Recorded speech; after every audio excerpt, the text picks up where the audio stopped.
સેવા પરમો ધર્મના સૂત્રને સાર્થક કરતું એક ઉત્તમ ઉદાહરણ વડોદરાના એસીપી ડીએમ વ્યાસ સાહેબે પૂરું પાડ્યું છે. પ્રધાનમંત્રીશ્રીના સમગ્ર કાર્યક્રમ દરમિયાન વડોદરાના ચુસ્ત બંદોબસ્તની જવાબદારી તેમના ખભે હતી અને તે જ દરમિયાન તેમના માતૃશ્રીનું નિધન થયું હતું.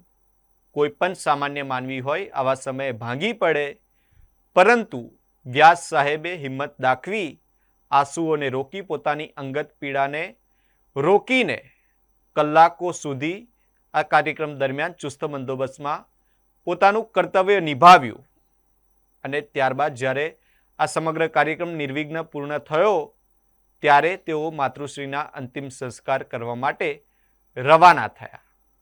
કહેવાય છે કે જેના સંસ્કારમાં જ રાષ્ટ્ર ભક્તિ હોય તે જ માતૃશોકના વચ્ચે પણ ખાખીની લાજ રાખી શકે છે.